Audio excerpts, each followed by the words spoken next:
Good evening, educators on Zoom as well as on Facebook. Before we take this forward, I would like to request Lata to take us through a short video.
I would like to welcome each and everyone to ABA Masterclass panel discussion on Decoding National Education Policy 2020 School Perspective. In this panel discussion, we do have 4 principals from the 4 corners of our country, and all 4 of them are very dynamic in their respective areas of work. We do have Dr. Amita Wattal, Principal Springdale School, New Delhi. We do have Dr. Dakshayani Khanna, Founder Principal, Harvest International School, Bangalore. We have with us Mr. Kaiser Dopaishi, President, South Asia IB School Association and Principal, Podar Art International School, Mumbai. As well as we have with us Mrs. Seema Sapru, Principal, the Heritage School, Kolkata. The panel discussion is being moderated by none other than the soldier educator, Lieutenant Colonel A. Shekhar. We welcome all of you panelists on board. Colonel Shekhar, kindly take it over. Good evening to all of you. Thank you, sir. And thank you, ABA, for the opportunity to have a series of discussions on the first education policy of the 21st century for India. Good evening to all of you, each one of you. Thank you for spending August 14th evening, the day before our Independence Day, with all of us. And at the outset, wishing you in advance a very happy Independence Day to those of you who are from India. I hope that some of you who are abroad will also join us in celebrating our Independence Day. This is a wonderful opportunity to have educators listening to us, to some of the most distinguished school leaders we have in the country, some of them who have been in the field for well over 40 years and who have distinguished themselves both at the national and in the international arena. Welcome panelists, and welcome to all of you, each one of you. I dive straight to the question, to the only man in the panel, a man who is outvoted by the three formidable ladies, Mr. Kaiser. What is your view of the new education policy, particularly as an IB educator? You have a minute and a half starting now to explain this. Please unmute yourself. Your time starts now. Thank you, sir. Please unmute yourself, sir.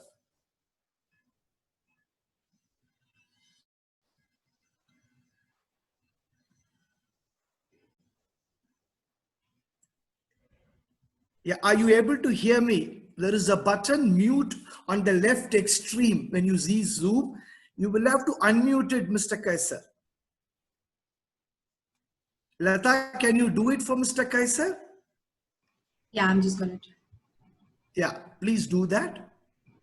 Meantime, as he's getting unmuted, I move the question to Dr. Amita.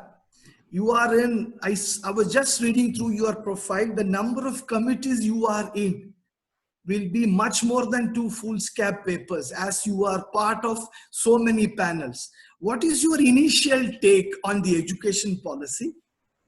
And what is your helicopter view? Dr. Amita. You have to unmute, ma'am. Firstly, Colonel Shekhar, let me congratulate you on your concept note that you sent to everybody. Extremely well framed. And of course, let me thank Pradipto, the reason for which we're all here. Thank you so much, Pradipto, and all the friends at the Aditya Birla Education Academy. Thank you for calling us here. I like the word helicopter view. It sort of dovetails into your profession, Colonel Shekhar, being an army person.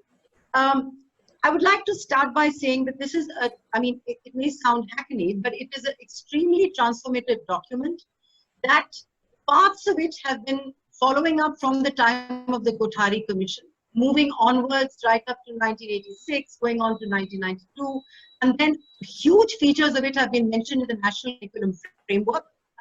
It's just that, unfortunately, nobody really sort of implemented it. It was always there. And so I think in many ways, the fact that this policy has come out today, and it has come out in the letter and the spirit of new educational reforms, where we need it desperately, because there's no doubt that the education that we receive today is not what we really need.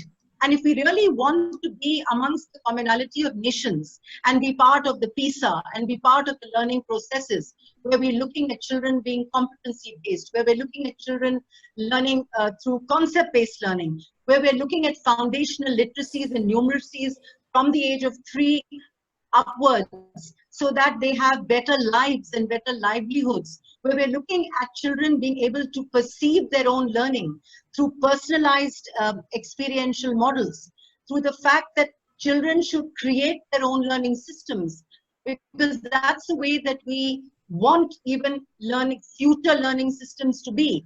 And that the teacher, and I don't want to use the word guide on the side at all, the teacher continues to learn with the child. And so I think, as an overview, this is an extremely holistic paper, which has, through ages, from the age of 3 right up to the age of 18, transformed the way children think, thinking in the way that pedagogies are being framed, in the fact they're looking more at research-based learning, the fact that children are going to be peer learning groups, the fact that the report cards are going to be looked at differently. And even today across the world, report cards are different. If you're looking at IB report cards and you look at report cards from other international boards, they're very different, right, because they are gauging the child's psyche, the child's sort of psychology, the child's social emotional learning, which is so interesting. And I think, as OECD talks about the learning compass when we're looking at 2030, and the learning compass talks about competency-based, it talks about environmental learning, it talks about indigenous learning, because ultimately children learn the best when they learn through indigenous cultural practice. Right. And this is exactly what government has brought in. The fact that if a child is living in Delhi, it's important that a child connects globally, but also connects Delhi-ly, if there be such a word, because ultimately, right, what Delhi is will affect him or her and his or her growing up years. So the foods, the sounds, the cultures, all what is global and all of what is indigenous, to be absorbed in the psyche of the child. So I think it is a very fine curriculum. I don't want to go further because I know, right, Colonel Shekhar, you want to ask some more. Yes. Yeah, Mr. Kaisar, coming back to you. Do you agree with Dr. Amita? Amita says that this is a great transformative document. She used the word hackneyed also, right? It's been used so often. Do you share her super optimism about the NEP from the IB perspective? Mr. Kesar. I think just before I answer this question, I'll just take a few seconds to put the national education policy in its perspective. Number one, education was in the state list to begin with, recognizing the diversity of the states, and therefore it was the state list till the 42nd Amendment came in 1976, which put it in the concurrent list. So obviously the aim was to achieve some unity amongst diversity. So given this sort of a complexity of the issue, when you look at whether the national education policy is something which has come over a period of time, I would say earlier policies were about perhaps consolidating things as they went on. This, I agree with Amita, is putting it in a very transformational manner. It's not a reform, but it's a transform. So I think that's well. What it does touch upon, I think a lot of aspects which it touches upon, actually I'm smiling on it because it's so much IB and it's so much Cambridge, actually, if you look at it, in that sense of the word. But let's put some things there. There's a respect for diversity and local context, which has to be there because that's where why it lies in the concurrent list. I wish it was in the state list, actually. Right. Why do you say it was in the state list? Now, let me catch you on that. Why do you want it to be on the state list? A quick answer to that. Because that's the way federalism with its diversity functions in most healthy, thriving democracies. Right. I mean, if I go into a debate on federalism and India and what Trump does, we'll go. No, I'm just great start to that. Yeah. Please continue on that. I just wanted you to somebody talking about states being much more having ownership about it was interesting. Please continue, sir. Yeah. There's the aspect of equity and inclusion, which I think it's a great aspect.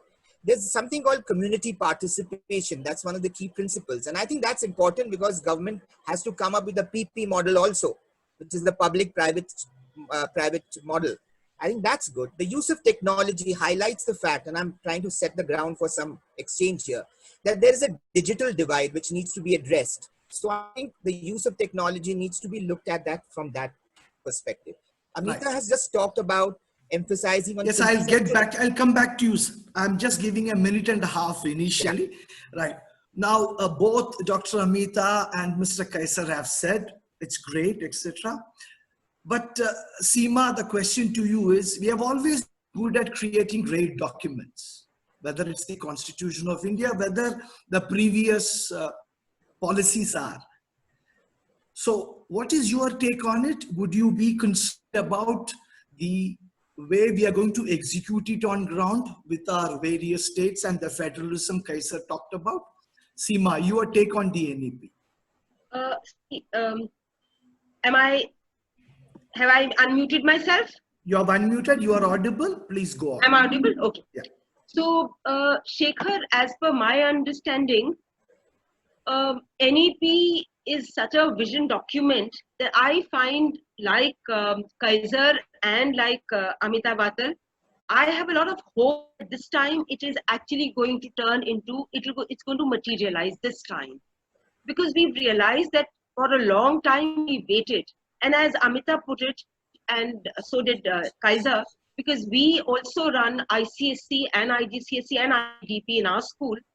So we realized that, when we're talking about critical thinking, human values, ability to work in groups, peer assessment, self-assessment, rote learning to be avoided, subjects to be offered at higher level and at lower standard level, and then the subject area to be, not to be, maybe fewer topics to be covered, but go in depth of everything, plus externally and internally assessed marks, plus board examinations of classes in 10 and 12 in such a way that it can be given. So all this is there, and then holistically prepared 360 degrees feedback in a report card.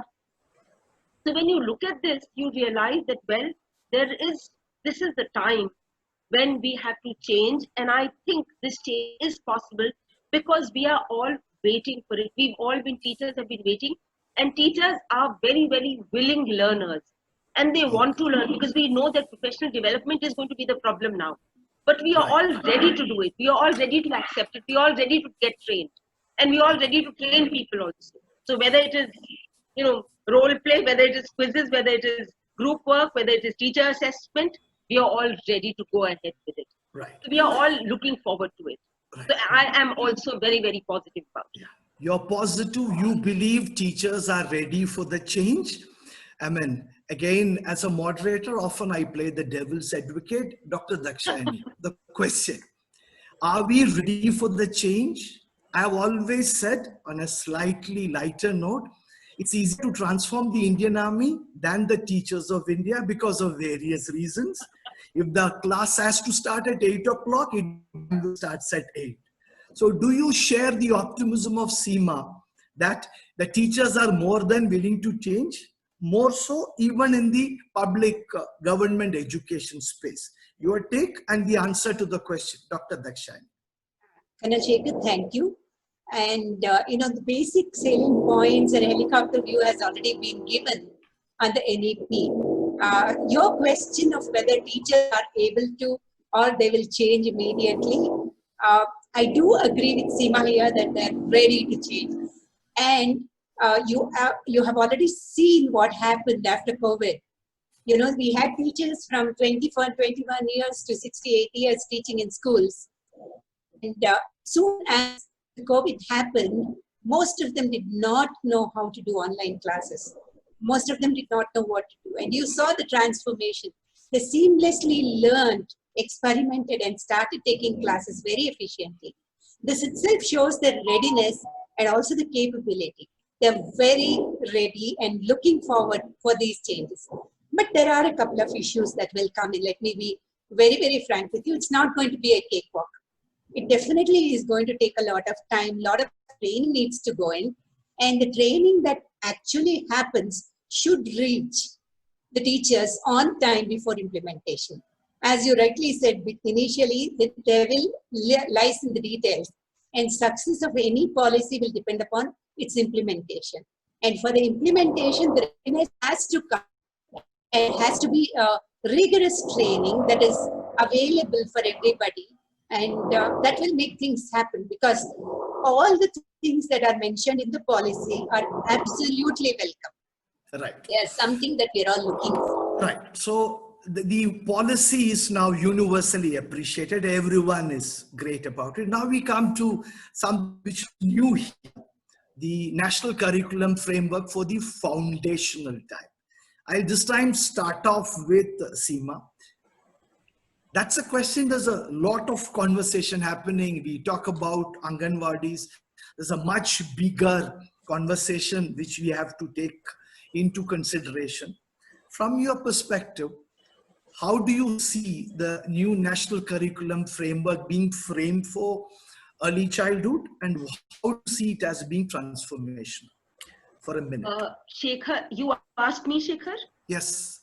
Shekhar, actually the weather is very bad here in Calcutta, so I can't hear you properly. Could you repeat it? Because, I'm losing you for seconds, in between. Yeah, okay. The question is on the early childhood education and National Curriculum Framework being framed around it for the first time. Your take on it. Okay. So, yes, well, Colonel Shekhar, I'm extremely happy about the fact that it's been, it could be, just a change of 10 plus 2 from 5 plus 3 plus 4. But then the fact that they've made it foundational stage, let's accept it. Till now, there was no syllabus, special curriculum. There was a curriculum, but not so specifically mentioned and told to each of these, or, expressed to any of the pre-primary schools as to how the curriculum has to be transacted in the classroom. So far, it hadn't happened. So I am extremely happy about this early childhood curriculum and education.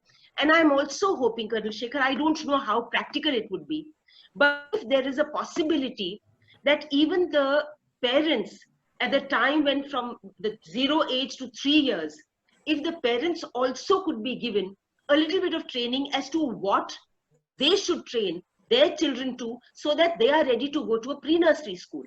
In any case, I also like one very, very important thing I must mention here is about the Anganwadis, about the preschool, about Balvatikas, about Ashram Shilas in tribal dominated areas. Now, these are things which are very, very important. In fact, they have also mentioned, which is something which is very close to my heart, and I felt this is so strong. This is something which should be done, which actually is done at the time when children go, when they pass grade 12, and then they move on to their college.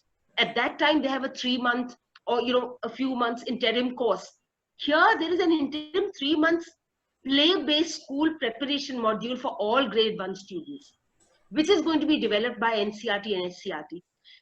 And I think this is so important, and they are preparing everybody to become class 1 ready. So this is so beautiful. I mean, whether you come from the underprivileged background, you come from an English medium school, wherever you are, if you haven't been trained well from pre-nursery to grade 1, so there is a 3-month, an interim period, training period. A bridge course. A bridge course for you to be ready for class 1. Fair. Yeah. Dr. Amita, this is a very, very ambitious thought process. Is it practical in a country of 321 million students? How effective will it be in terms of the vision for foundational education the policy is framing itself for? Dr. Amita. You see, if you really want to step into the world, we better make it effective. Question of how and why does not there anymore. The fact is, and I would like to talk more about foundational numeracy and literacy, because I think that's a completely neglected area. And I think the fact that the curriculum has focused on this is very essential, because this is the age group that creates the learning systems as you grow older. And so the fact that it's looked at developing environment at early childhood, and there's a lot of wonderful work that has been done across India in early childhood. In fact, the area that is being neglected as far as very clear-cut instructions of how one has to look at foundational literacy and numeracy. The fact that maybe there should be certain systems where you are able to find out that can a child, as a learning outcome, can a child speak 60 words a minute? Can he identify them? Because then you move forward. Or can, in class 2, can he do 90 words a minute and can identify them? So it is very important to have these kind of models that sort of focus into the rapid brain development, because the whole neuroplasticity of the brain comes into play in these early years. So I think the whole idea of how children learn, the fact that learning is a form of expression, and the fact that it shapes positive self-image, and the focus to craft, the focus of visual expression, the focus to musical attitudes and verbal and bodily expression, because all that is going to be brought in, and that has been very deeply looked at. And then again, exploring and interacting with the world. Ma'am, I'm when you explore and interact with the world. Ma'am, you are not audible properly, ma'am. I just told you here, you are just coming in staccato bursts. Please have a look at your, you're coming in staccato bursts. I'll get back to you. Please get your connection sorted out for a minute, ma'am. Yeah, same question. Yeah, the same question to Dr. Dakshayani. Right. Yeah, the implementation part. It's a great document, we all agree. I'm just looking at it because it shouldn't be so much that we believe this policy is going to transform everything tomorrow. For example, a large number of questions which has come up, and I have 70 of them which Lata has sent it to me. What will happen? Will it happen tomorrow? These are things which almost everyone talks. Firstly, this is going to take time. Second, there is a national curriculum framework coming in. 3, the examination systems 2021 would be COVID affected, not NEP affected. 4, there is a long, sustained, systematic process. The NCF, the textbooks, all kinds of things would happen. So for all those who are asking these questions, please be assured, Dr. Dakshayani. Thank you, Colonel Shekhar. I do believe, see, the first thing that we need to look at is the visioning document. The vision is very, very clear. And as Seema said, we are going to get it right this time. You know, that is what I feel. And a lot of thought process need to get into everything that is being done.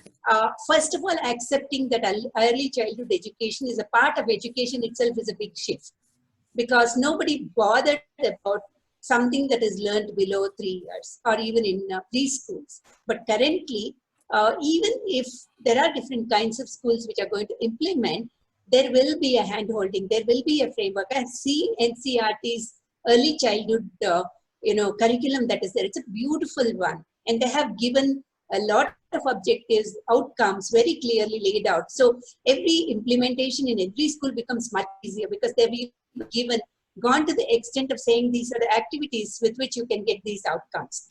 So that kind of hand-holding will be required, especially in rural schools where knowledge is not all that much, everything is in place. Implementation has to be there. The only thing that I was looking at is too many ministries are involved there.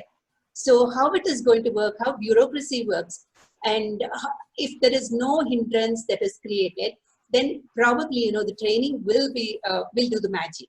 That's what I was looking at. And the second thing, as you rightly said, it will take time. Right. It's not going to happen overnight.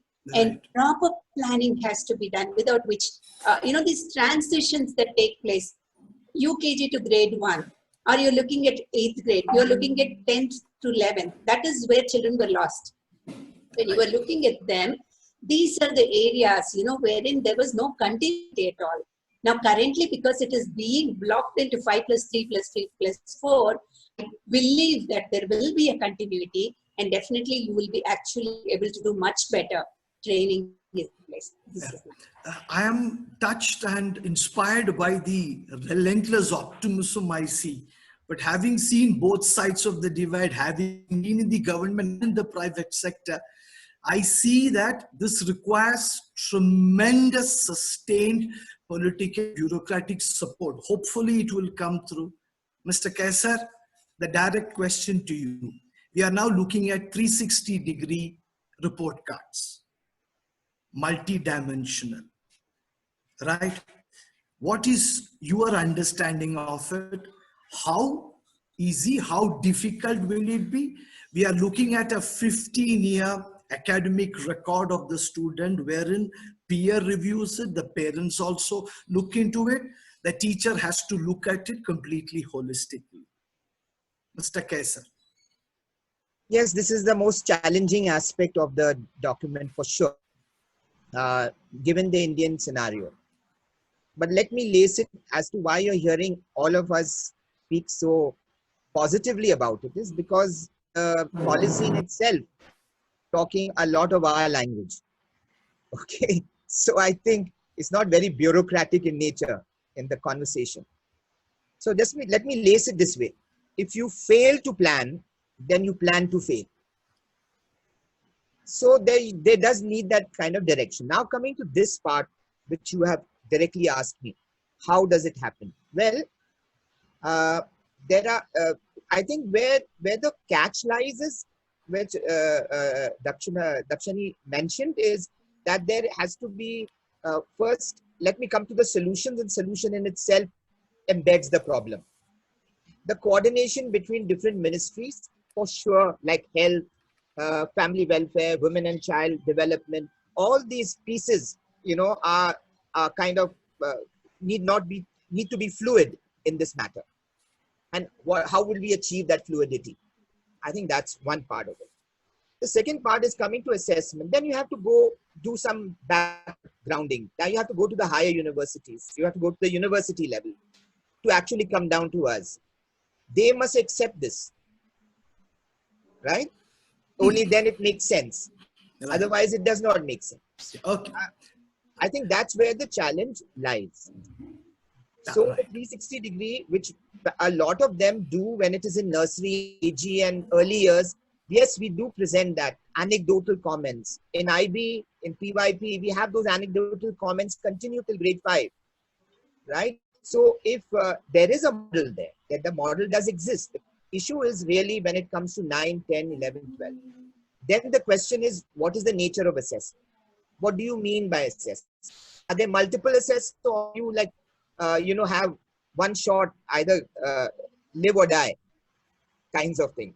Good assessment is supposed to be multiple, meaning there are various ways, no one single way, one fit for all.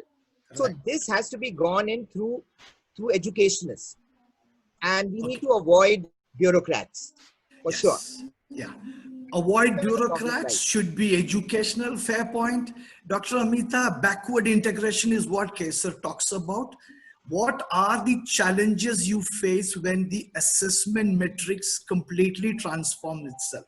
Parak is being established. We have some way to go. Many of the private schools do have quite comprehensive assessments. You have done a lot of work on CCE. So your take on it, the backward integration, how challenging will it be? And I'll ask you a specific question. Is our teacher ready for it at the granular level to be an independent assessor of the qualities of the child in the right manner? See, firstly, am I audible right now? You are much better now, ma'am. You can keep this space. Thank you. Audible? Yes, Right. you are. So first, I think it is very good that across the board, this whole pencil paper testing, has sort of taken a bit of a backseat, and we're looking at a holistic assessment with children. Now, as far as teachers are concerned, there's no doubt that at the grassroots level, the quality of education leaves much to be desired. So essentially, what I would like to bring up is that a large number of in-service teachers have no professional qualifications in teaching, and they're taxed with innumerable administrative and social responsibilities. So they have very little time for even teaching left on their hands. And you would know that, Colonel Shekhar, I'm talking about the state. And most teachers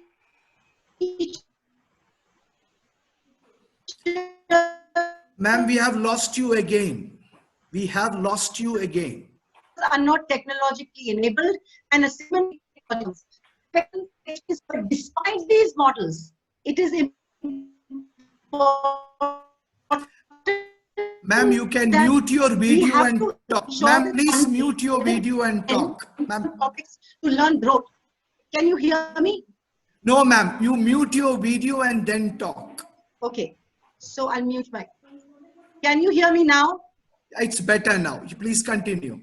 At least we are away from the model of where we have innumerable topics and we don't have to study it, because we're going to look at the concepts. So if you have 21 topics and you have 8 concepts that dovetail into the topics, the learning will be much more deeper, it will be exhaustive, it will be more involved, and children will be able to understand learning at a much more higher level.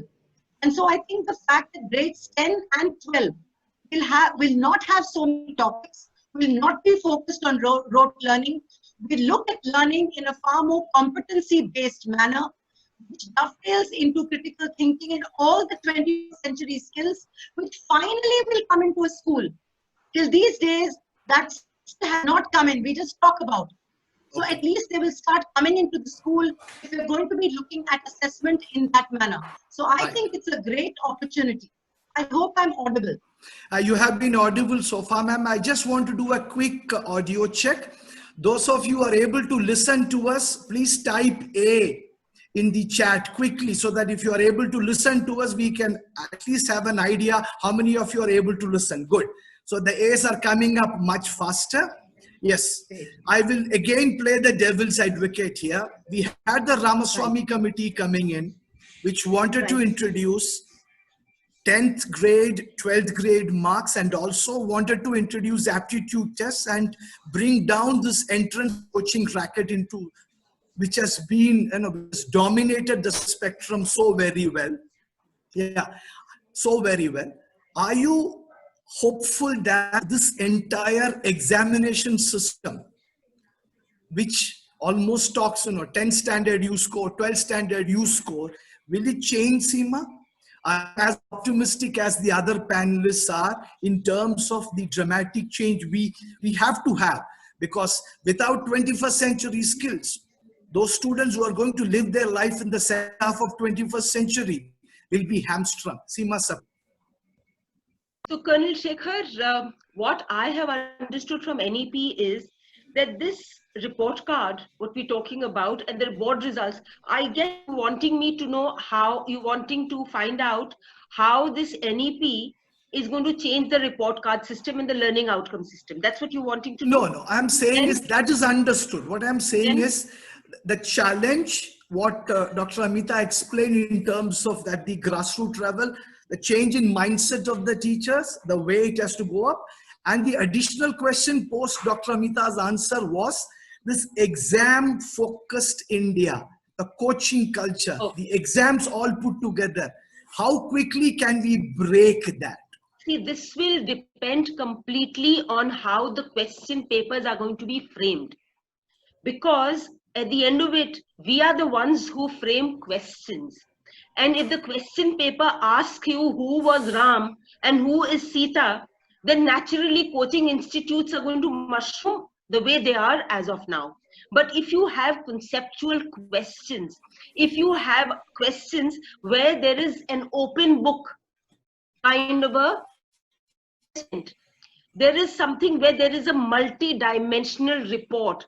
If there is something where we are talking about not just academic marks, we are also talking about psychomotor, socio-emotional skills, affective skills.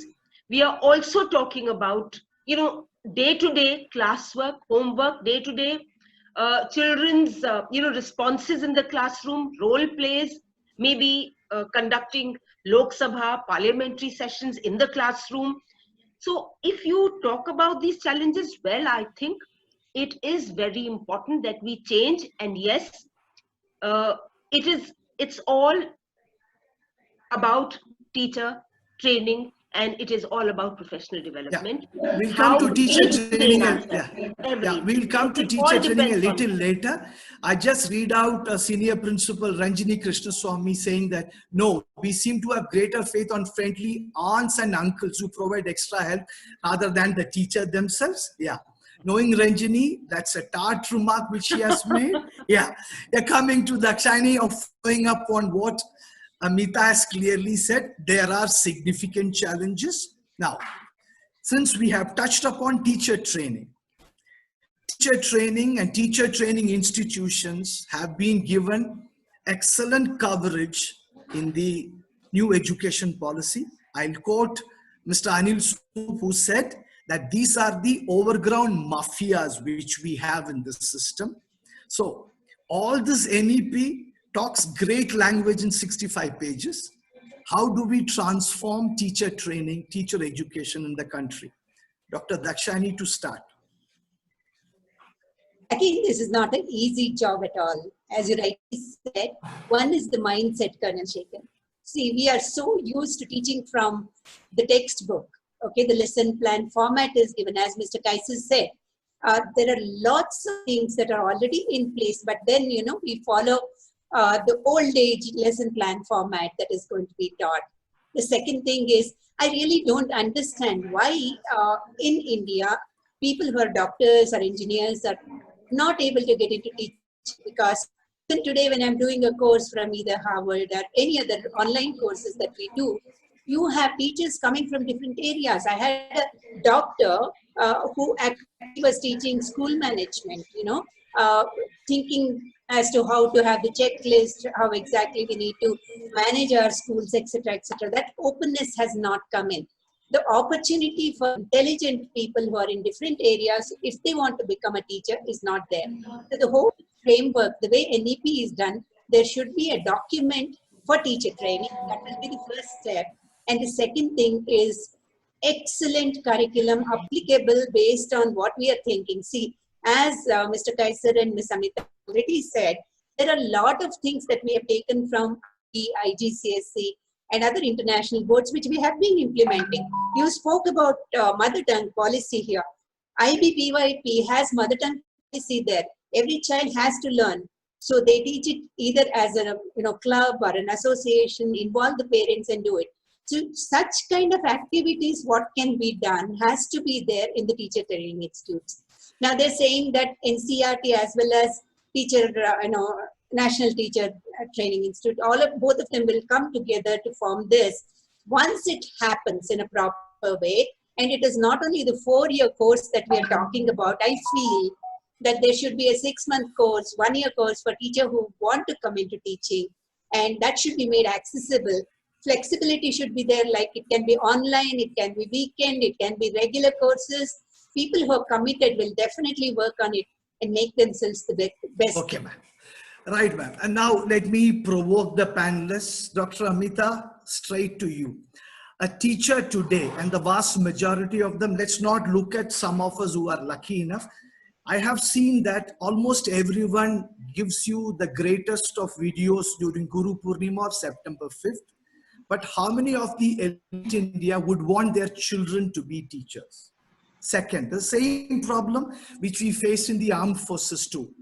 Everyone says Bharat Mata Ki Jai. Tomorrow you will have a profusion of patriotism, but tell them to join the armed forces, the parents and the students will have a million questions. So one of the key highlights of the policy is to restore the dignity of the teacher. How will you do that, Dr. Amita? What are the ways we can do it till the time the ruling class understands that the teacher is the key to the transformation? I'm asking you a very grounded question. I think firstly, the most important thing is we're not talking about progressive and elite schools where people are paying properly. I'm talking about state schools across the board, and I have worked in many areas over there. And I think that the first thing is to essentially look at their pay structures. Their salaries are what, and also not utilize them for doing voting, for finding out surveys, for transforming their school into distribution centers, for converting them into COVID centers. I mean, this is just playing. I mean, right now, of course, it's a difficult situation, but otherwise, I think across the board, teachers in states have been sort of treated in a very arbitrary manner. And they've just, if you don't have anybody else, back off the teacher to take a survey in a population survey in a house, or a vaccination survey in a house. I think the first thing is to develop self-esteem by dignifying that post and saying, you are a teacher, you are going to spend money on your training. This is the kind of money you will get. And it should be merit-based. When you are doing well, your children are giving good results, you will definitely ensure that you will be valued. I mean, just recently, I was on a panel of a jury of judging awards, and I was amazed at the fantastic work that the teachers are doing in states. People are paying from their own salaries to develop the infrastructure in little villages in Andhra, in little villages in Tamil Nadu. Thus, they are learning the language of the tribals. There was one teacher from West Bengal who was learning the Togo language because she wanted to ensure that the girls there were empowered. They're living there in broken roads, living there in broken situations, in floods, in difficult situations. So we have to, and I think it is important for people like you and these wonderful people on the panel and those who are listening to us to bring these unsung heroes by writing stories on them, putting it out over there in the public domain. Why are we only listening about actors and artists? Why isn't the teacher the hero? In fact, I have just spoken to somebody and said, let's document these stories of these teachers who are working in these states. Everybody cannot get a national award, but we must document them. We must give them space. Right. But ma'am, I'm also looking at the other aspect which comes in teachers which I've been familiar with, and this is, I'll follow up with Kaiser. I'll come back to you a little later on this question. Very passionately, Dr. Amita has talked about the good work which is being done. But the key point, sir, is the dignity of the teacher, and I say it with some pain, the dignity of the soldier. Once that point, that time is over, the societal respect and dignity doesn't come up only in those means. The society is to accept this as a job which is beyond what is normal. What are the 3 things you would recommend each one of us to understand better and for the wider society to look at, to make teachers, just like they are in Finland or elsewhere, top of their professions, the training and the other aspect. Two, the budget schools where 45% of our students are still studying. How will we make them more credible in the system we have? Mr. Kesar.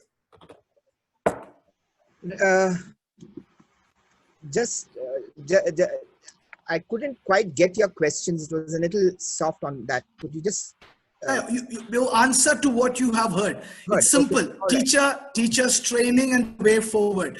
This policy will succeed only when the 321 million students of schools and colleges in India are transformed by the teacher. The teacher is the most powerful person inside or outside the classroom with reference to the student. All right, got it. But the teacher is not given the kind of respect in the system, both in terms of money and in terms of role. Dr. Amita talked about the various roles, including polls and census teachers are made to do and the work they are doing. What your take on it? What are the things we can do to improve the teacher as a person, as a professional, and as a human being? Mr. Kesar. Right. I think when you look at the school structure and when you're talking about this national education policy, you're also looking at schools in small towns and villages. The gamut is really, really wide. Government schools too come into play. And when you see that there is the budget in the education element is just 3% of the union budget of 2020, then you can well understand what is going down there to the teachers out there. So the first thing I think is that the teacher evaluation is linked to your professional development for sure. I think that link needs to come. And the evaluation of a teacher is not the same as evaluating an employee by way of working as a laborer, because the teacher is neither a laborer or a management person. He's somewhere in between, right? So I think that's the first go at it. Secondly, when you're looking at the whole educational pattern changing and evolving to conceptual understanding, etc., the teacher has to change the role from teaching to facilitating. See, we teach all the time. Teaching happens all the time. Can't say that about learning. Teach and test and leave the rest is not the issue. That's where the understanding of the 21st century skills are coming in. So coming to the teachers, yes, there is a government pay commissions which are fixing up the salaries for the teachers. That's been done if you ask me, done pretty well. But is it being implemented? Right? That's in private schools, for example, to what extent is it implemented? Right? Government schools do to a certain degree. So salary is one part of the story which has been raised by people. As far as status goes, I don't think there is any area which has that much, which is called a noble profession, and there's much more giving than taking here, honestly. Okay. When I look back in my life and I say, what did I earn when I started off? Well, my salary was 775 rupees. Well, I kind of felt very happy with everything that went on because I was not looking at a salary package only. That was not my main game. My thing, that was my calling. That was my vocation. So teaching to attract, as Bernard Shaw once said, those who can't, teach.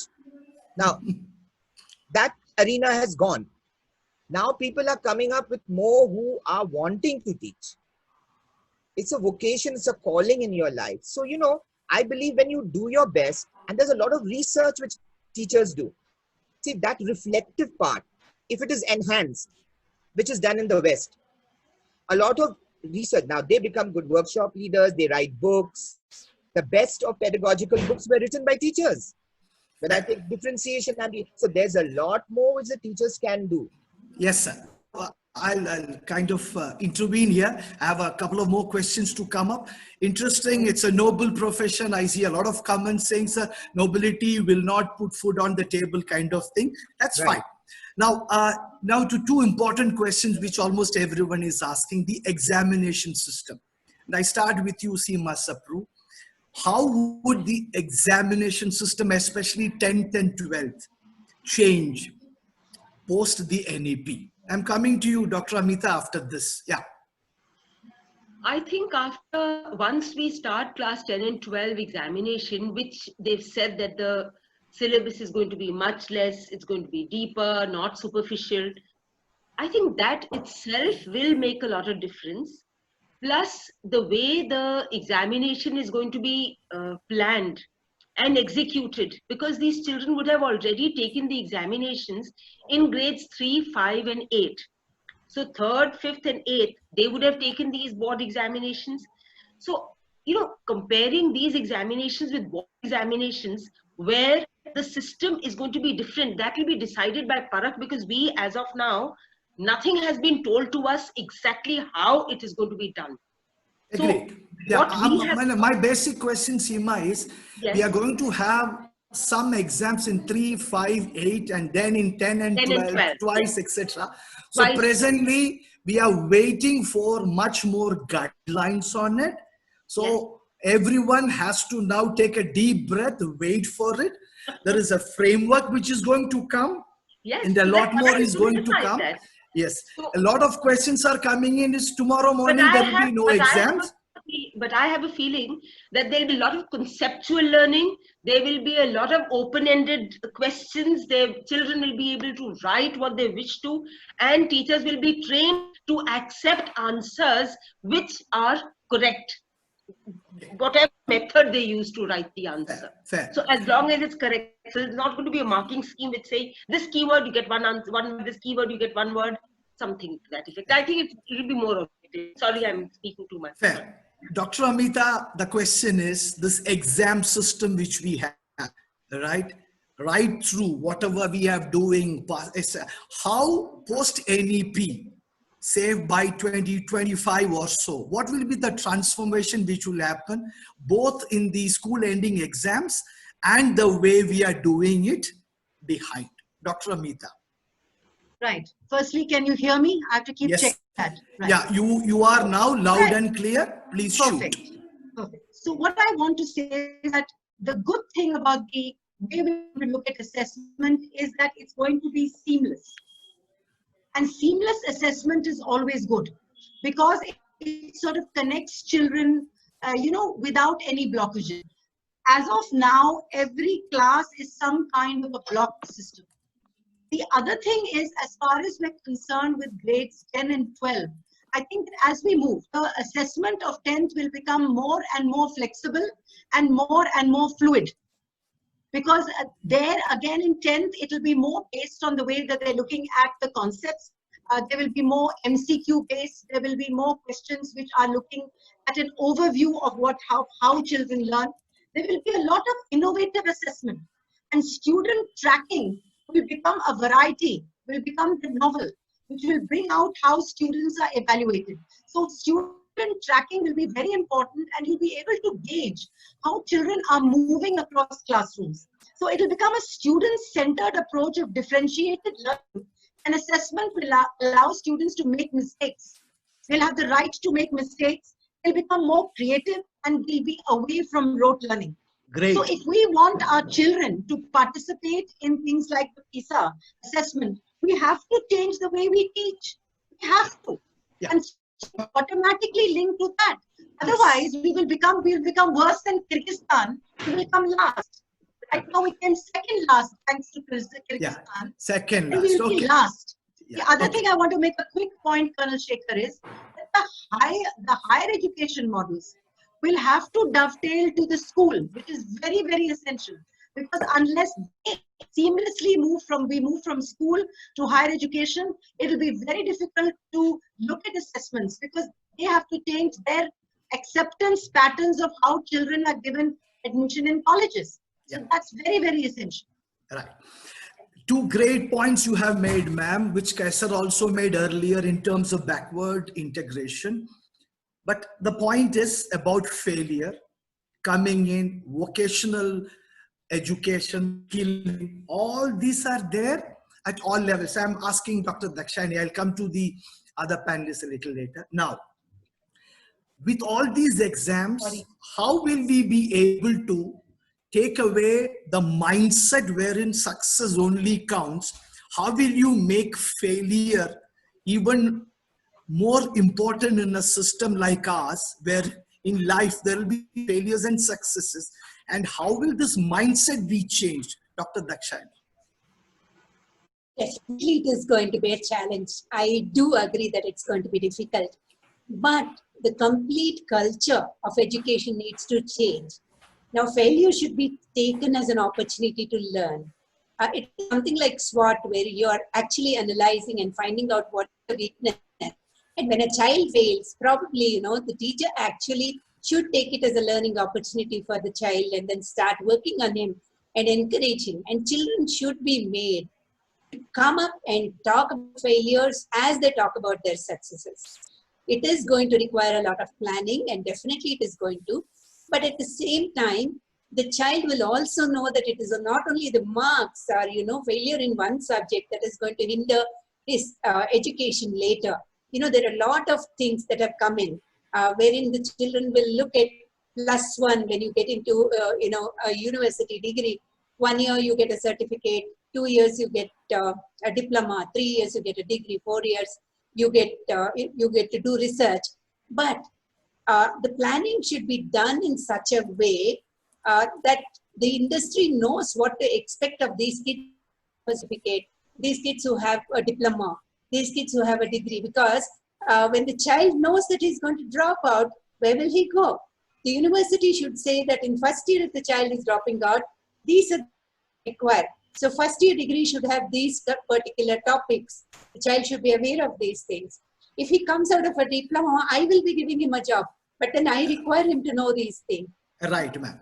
I'm a little short of time, Yes. but the question is, if I have one specific question and criticism of this policy, is that we have not looked at the industry-academia linkages. Yes. Yes. I read it several times, and that could be long-term, because we require students to become school ready, from there to being college ready, from there to be job ready, life and livelihood ready. Right. We have overshot our time. Closing comments from each of the panelists with a specific question. I start with you, Kaiser. I think a very good vision document. No, sir. I'm not asking my question to you. You haven't asked. Okay. Yuka, yes. 2047, when India celebrates 100 years of independence, 2 generations of our students would have gone to this new policy. Where would you see your grandson or granddaughter to be in the school you are heading now? Will I be heading? The school you are heading now, where will you find your grandson? What kind of learning? What kind of school would it be? Before answering that, I'll just tell you what the issue is. I think first set of kids who go through it will face the issue of change management. And change management is a topic in itself. So I think we need to keep in mind, because the key word here is coordination. Coordination is the key word. And we have to remove this word examination and call it just assessment. Right? This examination and assessment is not necessarily an examination is an assessment. So it's assessment, right? Not necessarily an exam. Nobody out there in the US and North America has an exam till not even till grade 12. It's an ongoing assessment going on. So how do they land up in the college? So that's where I see my kids doing. What perhaps in the West has happened, it's already happening, right? Where schools are autonomous. I see schools being autonomous. The school certificate, which they come up with, the school transcript, has its value for what it is, because schools know their children better than someone sitting high up somewhere making an exam out of it. There are no exams in high school, ending of high school. There are ongoing assessments. So I see my children in that sphere. By the time we reach the second lot, and hopefully with the change of government, no change of ideas become an ongoing process to take us there. Otherwise, where the Western countries and the countries are, it will take us still more longer time to get there. Okay. Right. So coordination is the story. Coordination and integration is the story. Dr. Amita, 2047, Springdale's principal, what would she be, she is a loaded term, what would he or she be looking at? And I see in your board some of the great army officers whom I admire, especially those gentlemen whom I personally know. 2047, what will the principal of Springdale look at in her school? I'm so glad you've written me off because I'll be 6 feet under. Yeah. But whereas Kesar is still going strong, that's okay, Kesar. I have no problems with that. But what I would like to say is that I think the most important thing is to, I'm looking at something where there'll be competencies to transform society and shape the future. And essentially those will be creating new values. Students will be able to create new values, reconciling tensions and dilemmas. Because I think the whole well-being is very integral now because technology will become a huge force. And also the whole nuance of taking responsibility. I think that's extremely important because today there is no responsibility. So Yes. student agency, where student voice and student agency, where the curriculum will be designed as per around how students will motivate themselves and recognize their own prior knowledge and attitudes. There has to be a certain rigor which they will understand. And then, of course, the focus will be very relatively small on too many topics. And there'll be a sort of student learning by themselves. There will be coherence and alignment of everything with real life. So everything will be, if this is a topic, if this is something I'm learning, how am I going to fix my life? How am I going to fix other people's life? You know, Right. so the interrelated life will have to become huger and huger because there is a strong interdependence also because of technology. So engagement is another very important word, and flexibility. So the concept of teacher engagement, student agency, what I said to you, mental well-being will be at, and the sustainable development goals, SDGs, will kick in a very big way because they are the ones who will define environment, will define poverty, will define learning, will define the last child who's left. I think SDGs have to be really looked at as transformative tools Yes. for the next 2030, 2030, yes. Thank you, ma'am. SDGs, socio-emotional cultural learning, to Seema Sapru. Will that principal exist in heritage in 2047? Or will he or she be a chief content officer? Or will the physical education director be more important? Seema Sapru, how will your teachers be in 2047?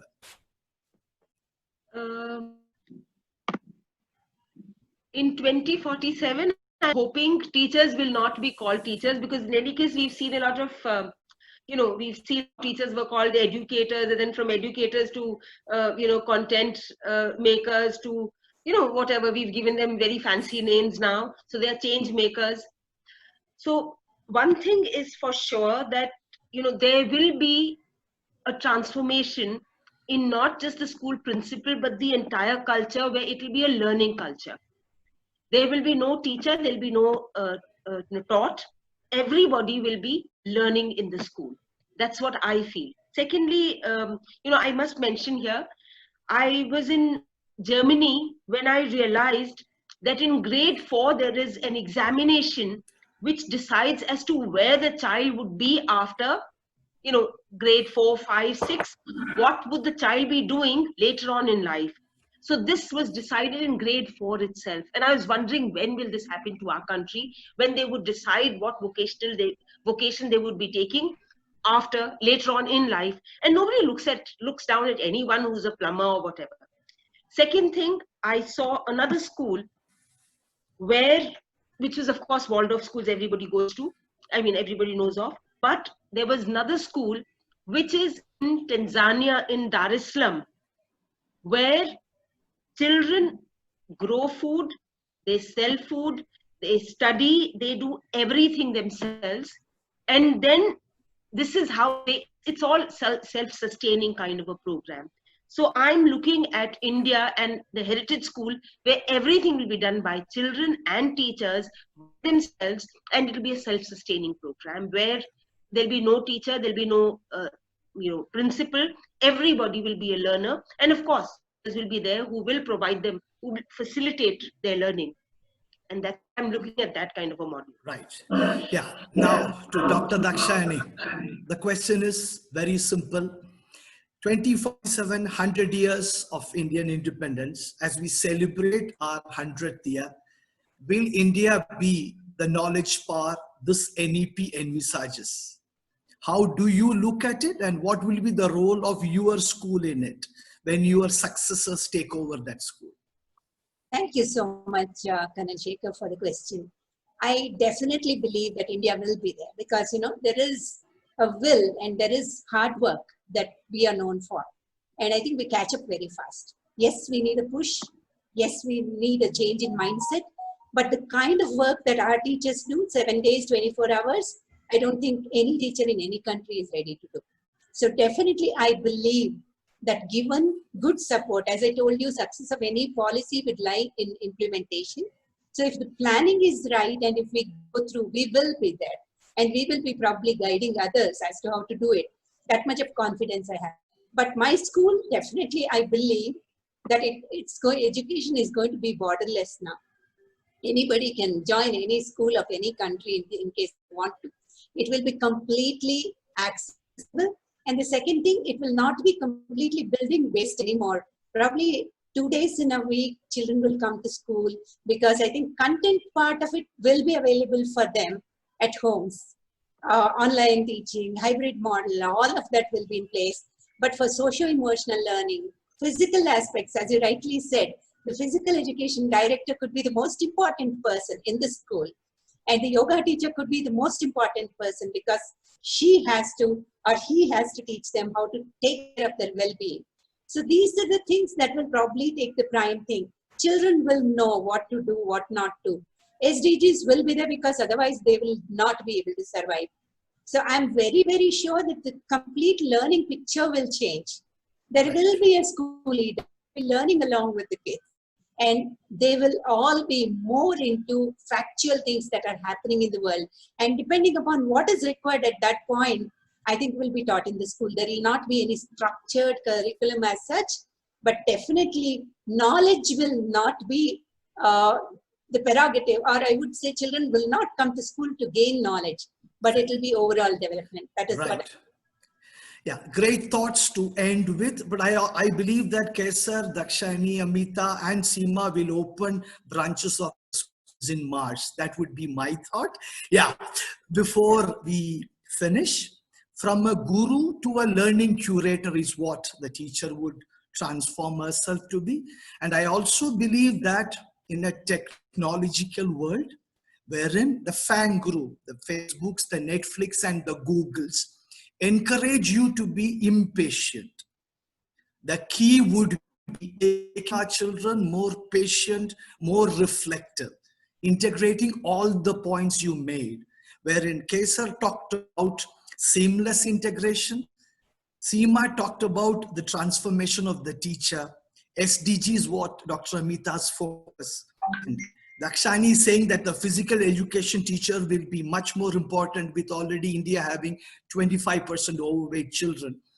This NEP is transformational, but yet tons and tons of work we have to do. The states have to speak a language which is in tune with the NEP, which has been made with some care, and then only what Dr. Kasturi Rangan and his team has put through and supported by the Prime Minister himself will make India a knowledge superpower.